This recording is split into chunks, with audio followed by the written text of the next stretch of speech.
Cricketer Nasir তামিমার বিরুদ্ধে যে মামলা রায় ঘোষণার জন্য নির্ধারিত ছিল, সেই মামলায় মাননীয় আদালত তার সকল সাক্ষ্য প্রমাণ অর্থাৎ উভয় পক্ষের সকল সাক্ষ্য প্রমাণ বিশ্লেষণ করে এই মর্মে সিদ্ধান্তে উপনীত হয়ে রায় ঘোষণা করেছেন যে ক্রিকেটার নাসির হোসাইনের বিরুদ্ধে আনীত বেবিচার ও প্রলুব্ধ করার অভিযোগ প্রমাণিত হয়নি এবং নিরঙ্কুশভাবে তারা প্রমাণিত হয়নি জন্য খালাস দিয়েছেন।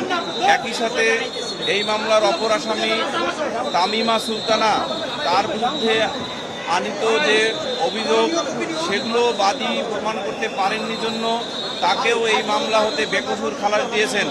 এ থেকে প্রমাণিত হয় যে ক্রিকেটার নাসির হোসাইন এবং তামিমা সুলতানা তারা যথাযথভাবে তালাক প্রদান করে এবং বৈধভাবে ইসলামিক শরীয়ত মোতাবেক বিবাহ করেছেন। মহামান্য উচ্চ আদালতের একটি রায় মাননীয় আদালত পড়ে শুনিয়েছেন তার ফাইন্ডিংসে, সেটি হলো যে শুধুমাত্র ইউনিয়ন কাউন্সিলের যে চেয়ারম্যান তার নিকট নোটিশ না পৌঁছানো মানে এই নয় যে তাদের মাঝে তালাক হয় নাই, অর্থাৎ স্বামী স্ত্রী মানে তালাক হবে না।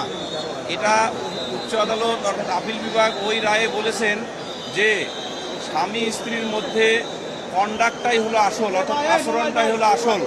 সেই আচরণের ক্ষেত্রে মাননীয় আদালত সুস্পষ্টভাবে উল্লেখ করেছেন যে 2016 সালে তামিমা সুলতানা রাকিবকে তালাক দিয়ে সৌদি আরব গিয়ে কতদিন বাংলাদেশে অবস্থান করেছেন এইটা তদন্তকারী কর্মকর্তা কিংবা বাদী তার সাক্ষ্যে কোনোভাবে উপস্থাপন করতে পারেন নাই।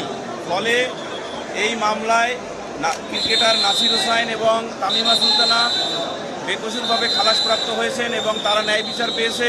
আমরা এই ন্যায় বিচারে সন্তুষ্ট এবং ক্রিকেটার নাসির হোসাইনকে বিভিন্ন মিডিয়া যেভাবে কলুষিত করার চেষ্টা করেছে, আমরা আশা করি আজকের রায়ের মধ্য দিয়ে তাদের মানে সচেতনতা ফিরে পাবে এবং তারা আর এই ধরনের একজন জাতীয় ক্রিকেটারকে মানে কলুষিত করার জন্য আর প্রচেষ্টা চালাবেন।